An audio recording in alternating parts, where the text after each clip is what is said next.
arrived in Cusco, which is my first stop on my trip. I flew out yesterday from London via Madrid and then via a 12-hour overnight flight to Lima, and then finally just a 1-hour flight to Cusco here. It's a high altitude, and Cusco is interesting because it's the capital of the ancient Inca Empire, and I'm going to be based here for 4 days, and then I'm going to go and do the Inca Jungle Trail.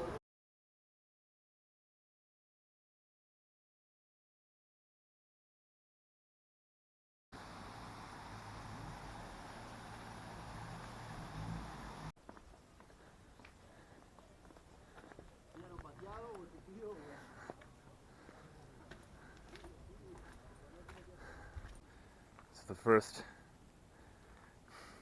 Inca ruins on my itinerary is Sacsayhuaman. Just the view from Sacsayhuaman overlooking Cusco.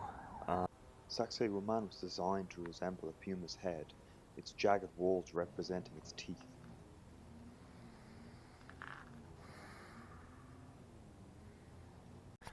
So I started my day at the Sacsayhuaman ruins. And I'm now actually going to just walk up the hill to Kenko. So it's pretty tight in here. It's very different from the last place I saw anyways, I'll give you that.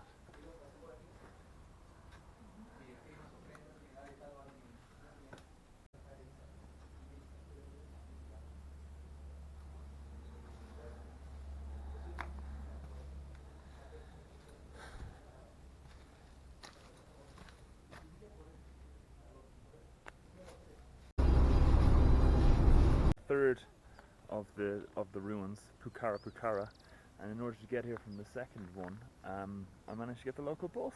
I mean, it's basically a fortress really high up. Great panoramic views. If I can try and take you around in the old street 360. There we are. So I'm at my fourth ruin, the Tambo Mache, which hopefully you can hear some running water in the background. It's thought to have been dedicated to a goddess of water. So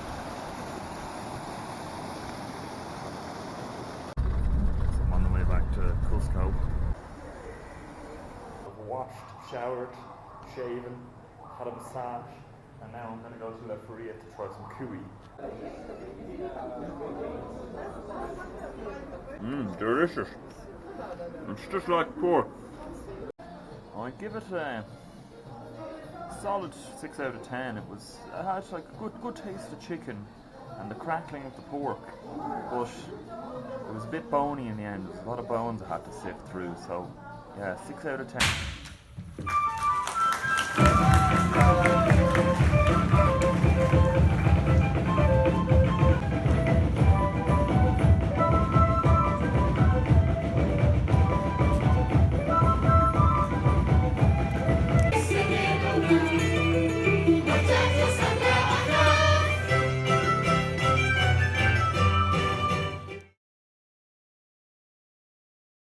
Alright guys, so today we're doing Pisac, Ollantaytambo and Chinchero, which are all located in the Sacred Valley.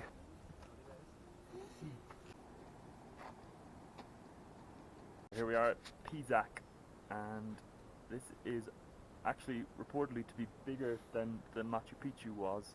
It's a city that's effectively on a hillside. Behind me we've got there's terraces which were used in agriculture to grow things like quinoa, potatoes, and I think maize as well. And then we've got all the terrace houses just below them. So I don't know if you can see the cliff sides here with the holes in them. So these are the hills that they use to take the granite to build all the buildings in the city. But they also used it to bury their dead. And the dead often got buried alongside their most valuable gold and silver. And when the old Spanish came along, they decided to make a few holes in the side of the rock and pull out all the gold and take it home for themselves. Which, I don't know if you can see that. Do not pass. Do not pass. Pass fast. Safe zone. I wonder what pass fast means. How fast? These stairs pretty dodgy to me. A nice little gap down. Anyways, Peruvians have 2,500 different varieties of potato, which makes the Irish look a bit pathetic.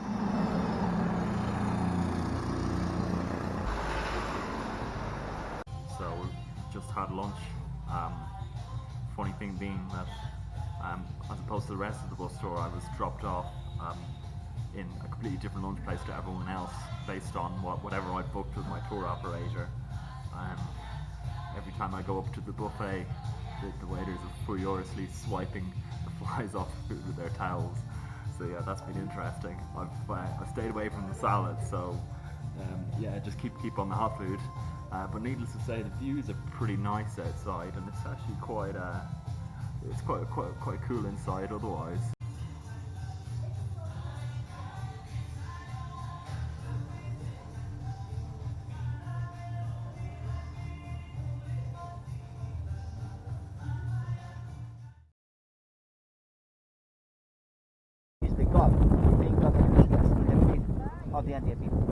So Ollantaytambo was one of the few places where the Spanish were actually beaten by the Incas in battle.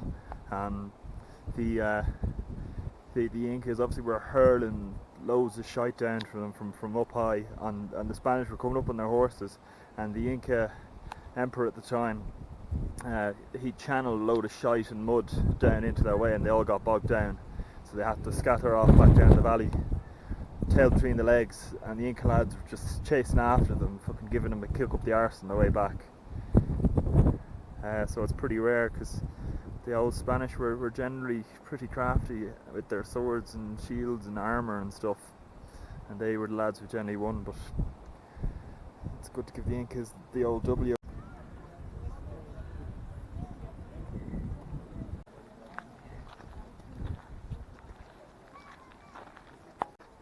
The old Balkan Plata, dangerous enough place.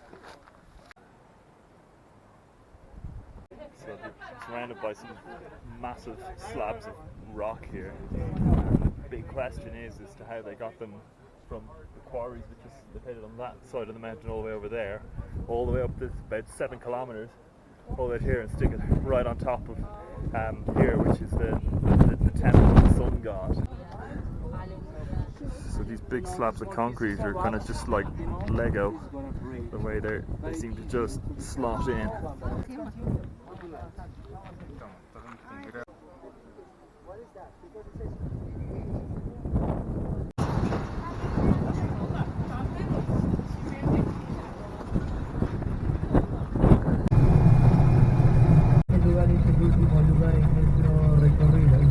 the way, it's pretty cool alley. You can kind of see that the Inca stone is matched with the kind of more colonial buildings. If we kind of look above, we can kind of see evidence of Incan colonial, which I think is pretty cool. On this side is even more kind of Inca stones, so it's a pretty cool little alley.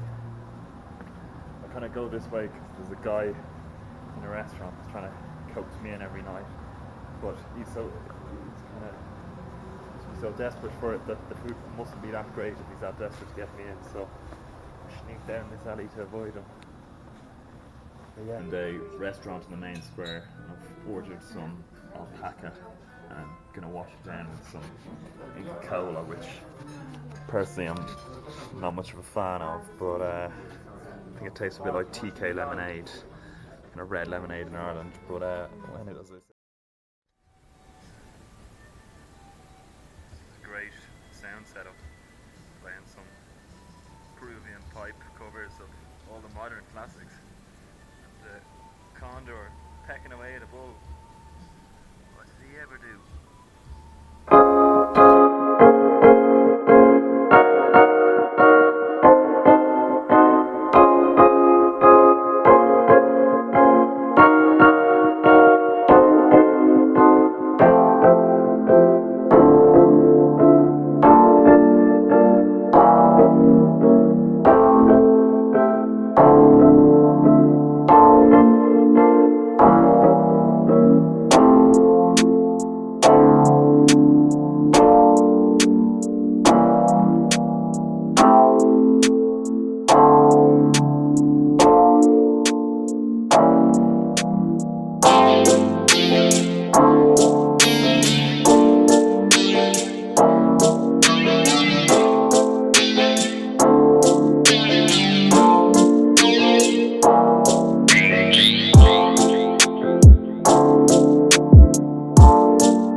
Day 2 of the Inca Jungle Trail. We're in the jungle.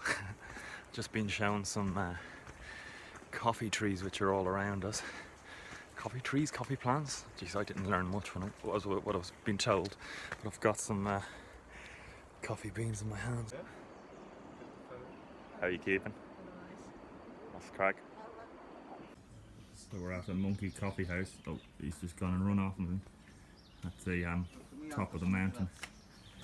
Kind of halfway up the mountain, but I've been informed we've got another mountain to go up, so we're not much of the way there, but it's pretty nice.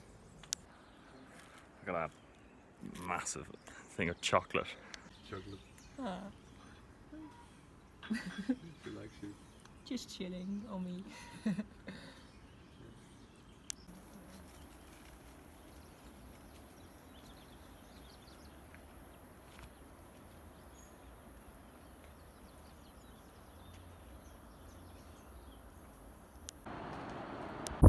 My ancestors say they didn't have doors. The doors can be with the spikes. So there's flat and there's Inca flat, which is kind of like this. It's a bit like a sine wave, still up and down, so no such thing as flat here.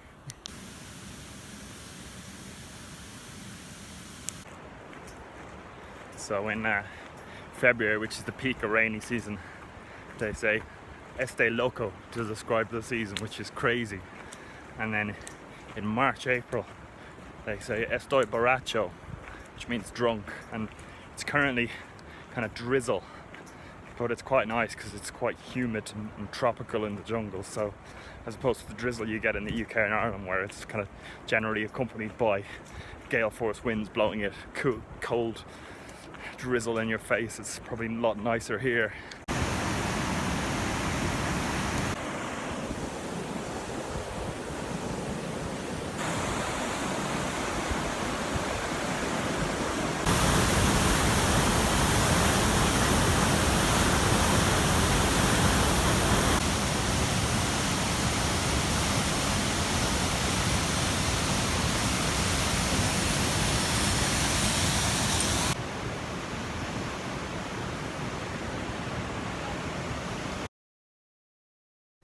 How are you guys feeling? Pumped.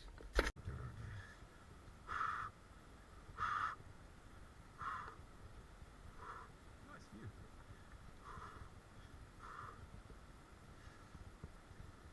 Such hectic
my butt, yeah?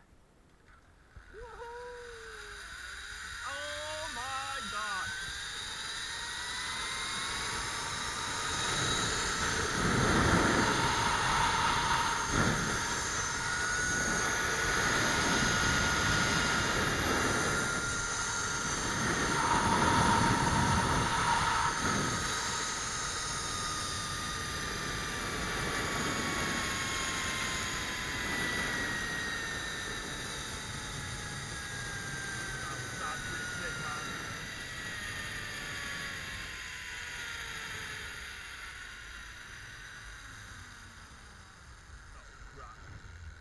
no.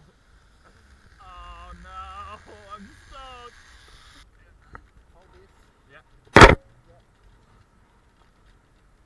Thank you.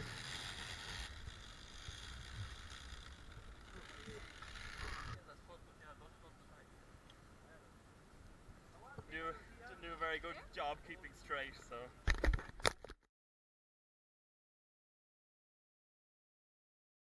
So yeah, day 3 of the Inca Jungle Trail, and we've just finished some zip lining, and we trekked for a little bit along the railroad, the train tracks, and we're at the bottom of Machu Picchu.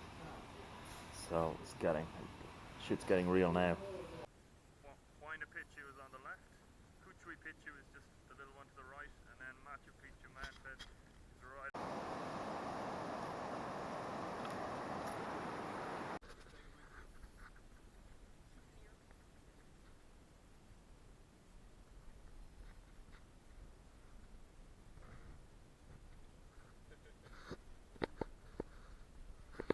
It's a good thing the train isn't coming today. So it looks like we're going to have to take a detour down this way.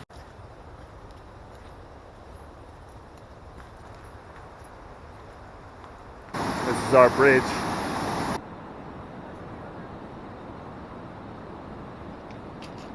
So we've come from Santa Teresa, where we did our zip lining. We stayed overnight, and now we're following the railroads all the way around Machu Picchu and Huayna Picchu, which is one of the peaks, and we're going to end up in Aguascalientes this evening, stay there overnight, and then head up to the Machu Picchu tomorrow morning. So yeah, just gonna stop for a minute. It's just like sheer cliff face on one side, and then up there is Machu Picchu. See those two little tiny peaks? Just to the left of those are the ruins and the gateway. It's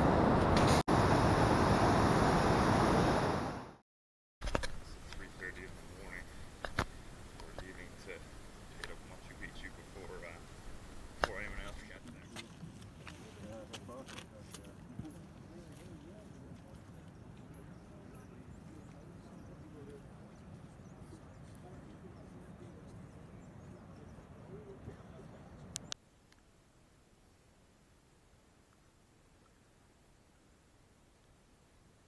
So Machu Picchu, not rediscovered by Hiram Bingham until 1911. It lay undiscovered for approximately 400 years. If we go back to about 1531, this is when the Spaniards, the conquistadores, had conquered Cusco. The Inca Emperor Manco fled. Initially he fled here to Machu Picchu, but as the Spaniards came chasing after him through the jungle, coming around the river, he also fled, leaving this undiscovered and untouched by any Europeans or outside appearance. And Manco went down one of the Inca trails along the side of the mountain to Vilcabamba.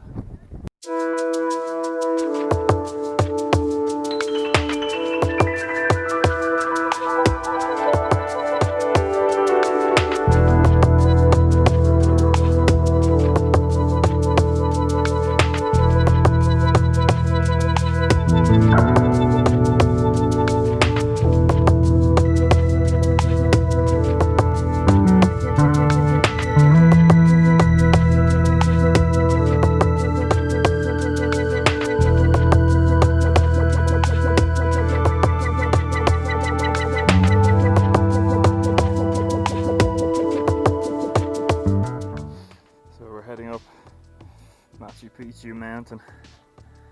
We paid $20 for this and they almost didn't let us in because we were late, but we're determined to do it, so I think we're over halfway hopefully, but I'm being optimistic. It's about 2,000 steps, which is a lot longer than it sounds because it's steep and high altitude.